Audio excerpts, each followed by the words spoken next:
Pam, what makes you anxious? Frances, what doesn't make me anxious?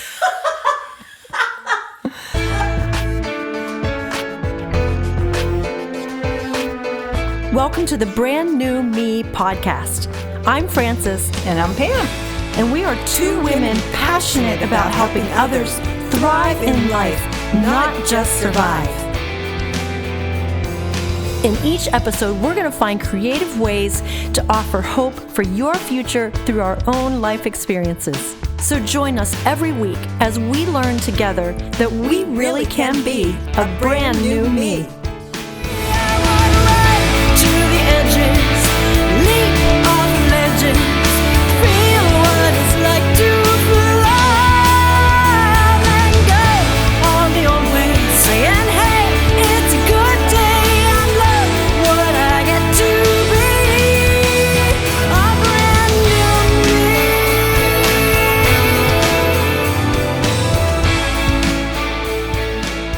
I have come to learn to handle anxiety, which is amazing.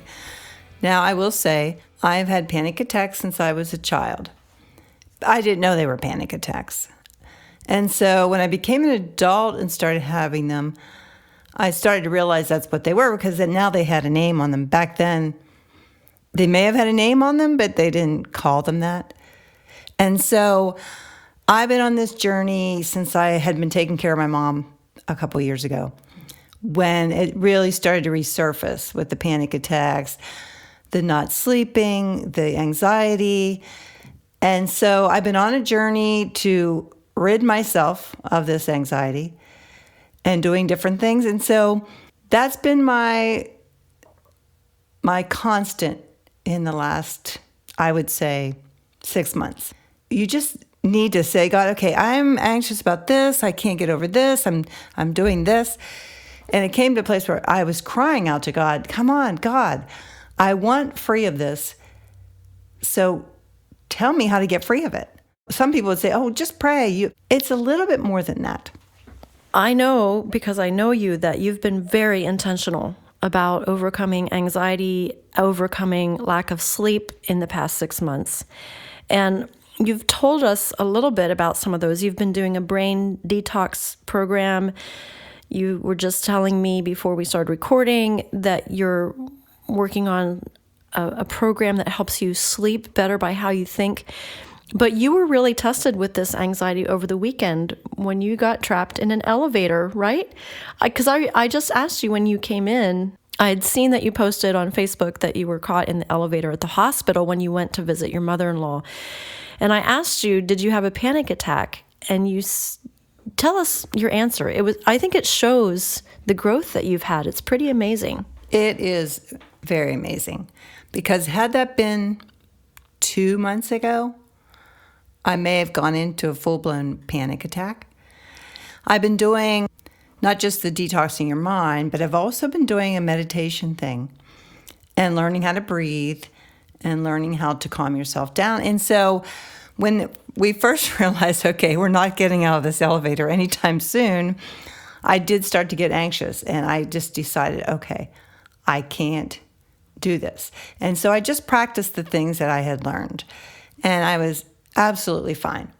I was fine. I had my back hurt because I had fallen a couple days before that, but other than that, mentally, and I just felt like I had control over the situation, which was great because we were in there a little bit over an hour. Well, I thought too that definitely shows that what you're working on is working and effective. And that's actually what our chapter is about. Brené's book is, this particular chapter is Calm and Stillness, and how to deal with anxiety. And she talks about letting go of anxiety as a lifestyle. She says that she interviewed some people who said they were aware that their anxiety was a reality, but they didn't let it become their lifestyle. I really, really liked that. So let's talk some more about calm and stillness, cultivating that in our lives. As I was thinking about this, reading this chapter, I realized that is one gift my parents did give me. They were very calm and still kind of people. I'm not saying they were perfect and there were undercurrents of things. Obviously, they had things to deal with just from death of 2 children and so forth. So it's not that life was easy. We lived on a farm, couple 100-acre farm. My dad was also a chemist and a teacher at a local Christian college.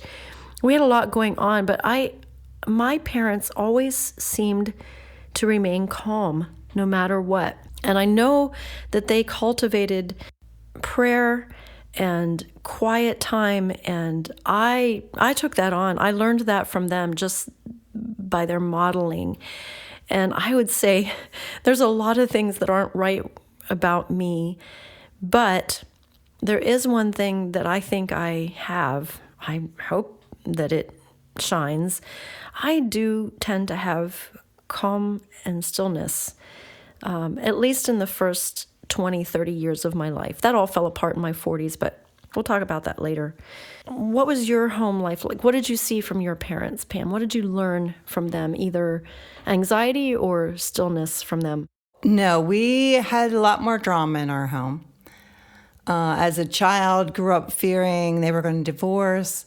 They're dramatic, so I know where I get it. And so I personally have to work on these kinds of things for that reason.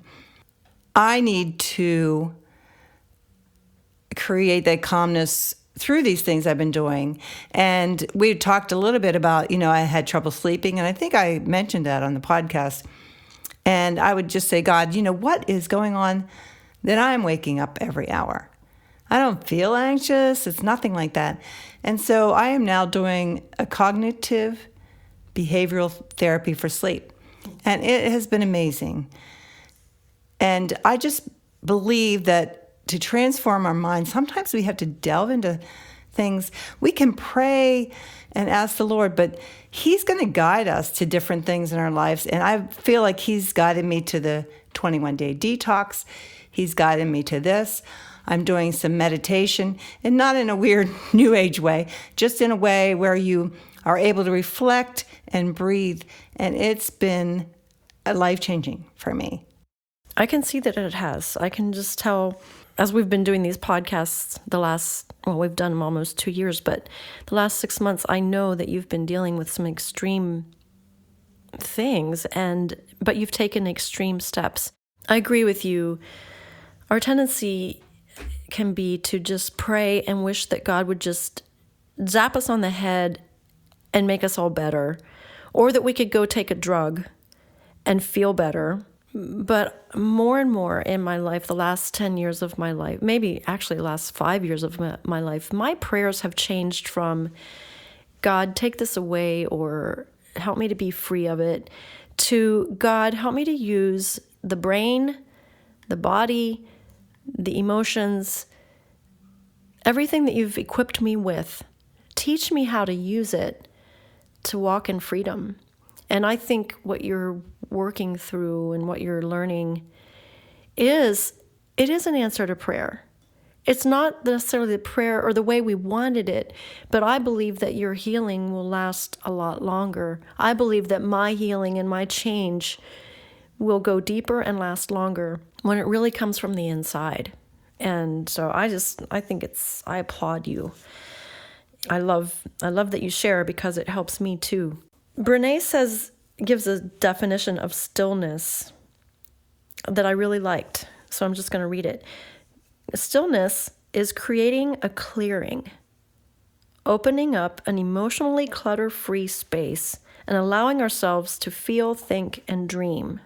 I love that. I feel like I've been experiencing that on a deeper level, and I hate to say why, because it's a hot topic, but I'm just going to do it. I've taken 2 months off from social media, from Instagram. I haven't even touched Instagram. We post these podcasts on Facebook. I can do it automatically without having to go to Facebook. And I know that people are listening to this podcast and benefiting from it. And so on that level, I'm grateful that social media gives us a platform to share things that help other people. But overall, I just have to say that for the first 4 weeks of not being on social media at all, not even posting things anything else or looking at anyone else's posts.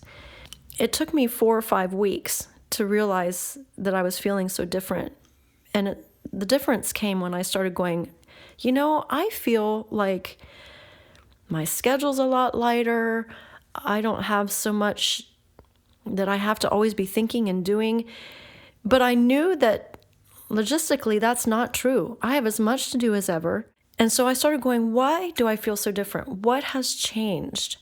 And I began to realize it's social media. It's on one level time. It's on another level is on just emotional. And this is what struck me. Sorry, I'm kind of rambling to get there, but I haven't figured this all out yet. I'm just sharing my initial observations. But when I read this stillness, creating a clearing, opening up emotional, clutter-free space, that's what has happened to me. And I've actually been writing songs again. I've just been feeling so much more creative, and I really attribute a lot of it to social media. So I feel like I have a whole book in me about social media, but I don't know how to say it all yet. Can you get us out of this, Pam? Because I don't know how to get out. I can. She talks about clutter, and she's talking about clutter in our lives. But for me, in the natural realm, I don't do well with clutter in my home. It makes me anxious. It makes me uneasy. I can't relax. And so I try to declutter things around me. And, you may be thinking, well, what's that do? Try it.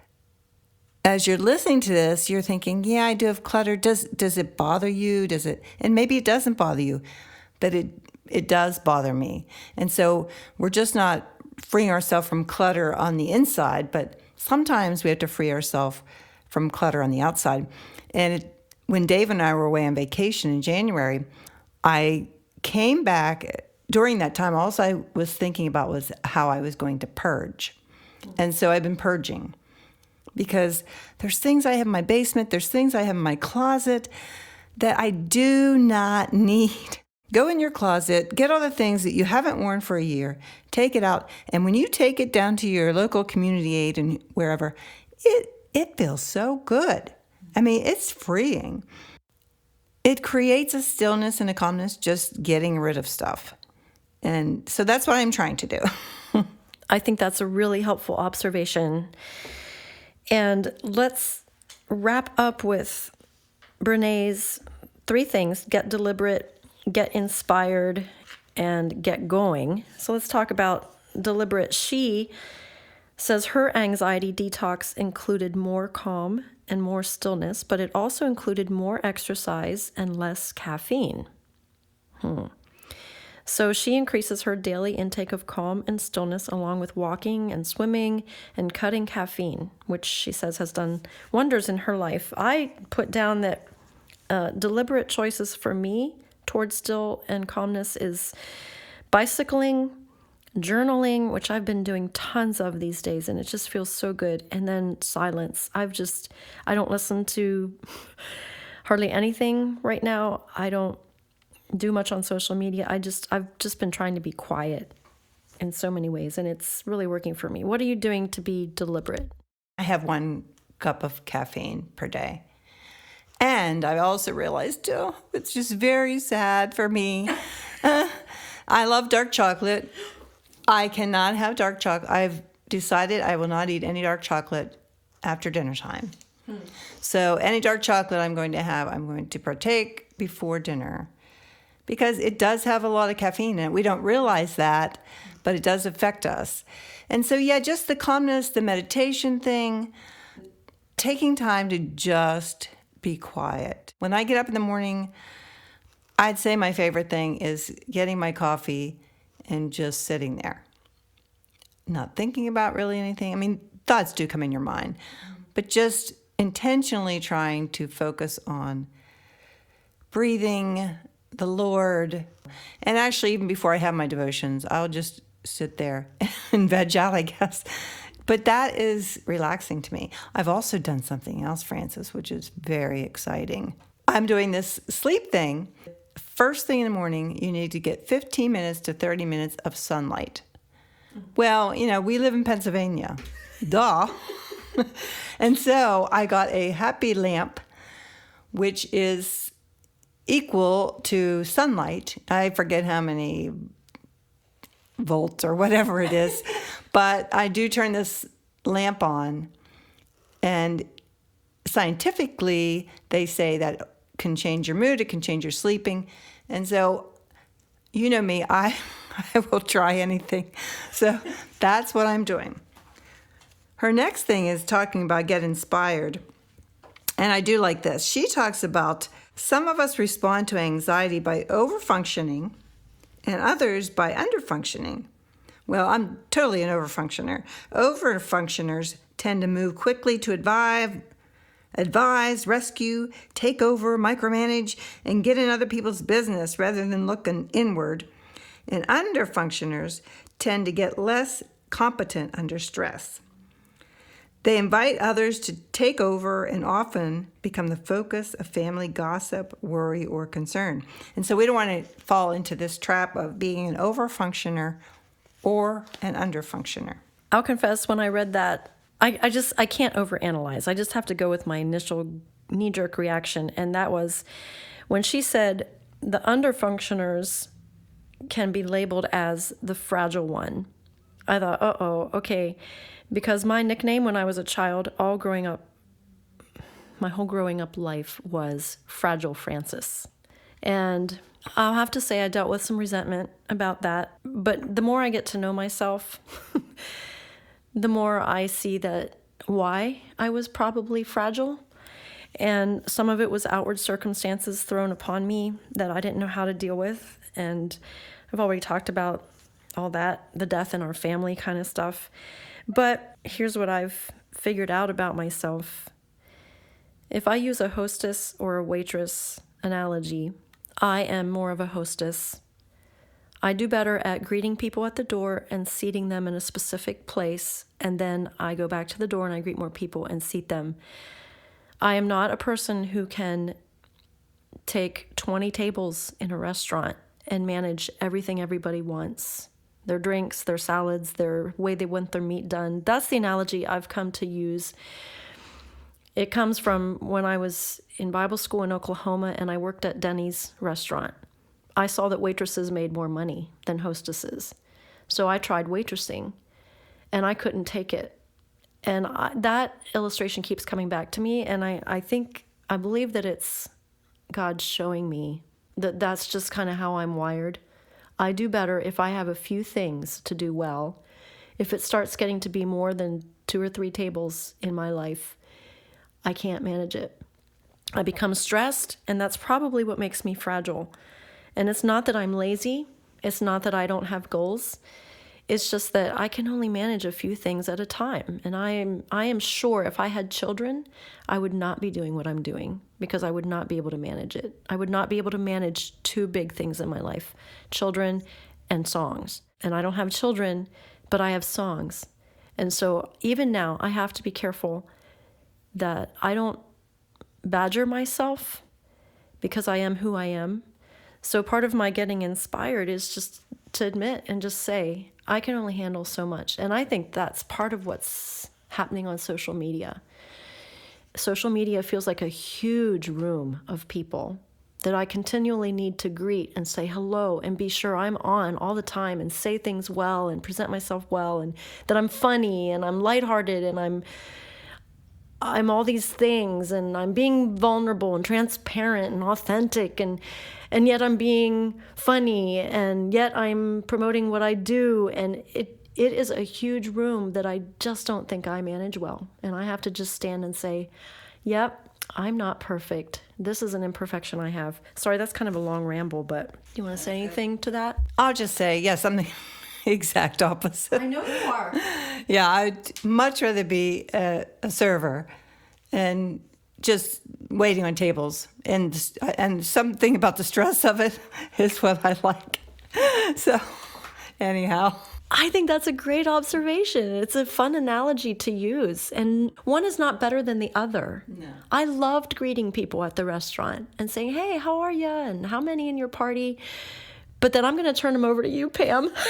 And that's actually, I love, when I do concerts, I love being on the stage and welcoming people to an experience and taking them on an experience.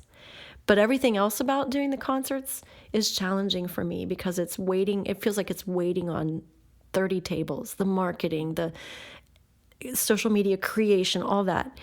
But I have to do it. So it's not like I can just say, sorry.